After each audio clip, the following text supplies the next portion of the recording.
समय की बात है। समरकंद नाम के शहर में एक आलीशान महल था जिसमें रहती थी एक राजकुमारी जिसका नाम जरीना था। वो अपनी सुंदरता और बुद्धिमत्ता के लिए पूरे इलाके में प्रसिद्ध थी। उनके पिता राजा बहराम ने राज्य के सभी योग्य राजकुमारों को निमंत्रण भेजा कि जो कोई भी उनकी बेटी की पहेलियां सुलझा लेगा वही उनका दूल्हा बन सकता है।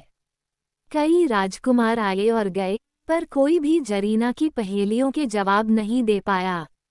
तभी एक दिन शहर से आया एक नौजवान जिसका नाम फरहाद था। फरहाद ने सभी पहेलियों के जवाब दिए और जरीना का दिल जीत लिया। राजा बहराम ने वादे के मुताबिक शादी की घोषणा कर दी, लेकिन पहेलियों का हल करने के बाद एक और मोड़ आया। जरीना की एक चाची थी जो दरअसल एक जादूगरनी थी और उसने फरहाद को एक नई चुनौती दी।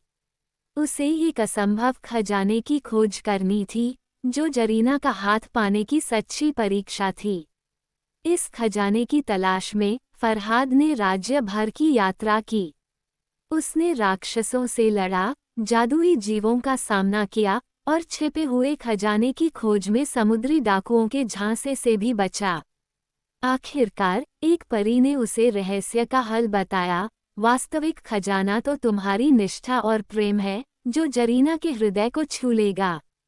जब फरहाद वापस लौटा, उसने अपनी सभी कठिनाइयों और यात्रा के अनुभवों को राजकुमारी के सामने रखा। जरीना और राजा ये सुनकर बहुत प्रभावित हुए और राजकुमारी ने आखिरकार फरहाद को अपना दिल दे दिया। जादूगरनी चाची को उनकी नेक इरादों का एहसास हुआ और उसने अपना मंत्र मोड़ दिया। राजकुमारी जरीना और फरहाद की शादी धूमधाम से हुई और इस प्रेम कहानी को समरकंद का हर घर में गाया जाता है। वे हमेशा खुशी खुशी रहे और उनके प्रेम की कहानी आज भी आलीशान महल की चमकती दीवारों में सुनाई देती है।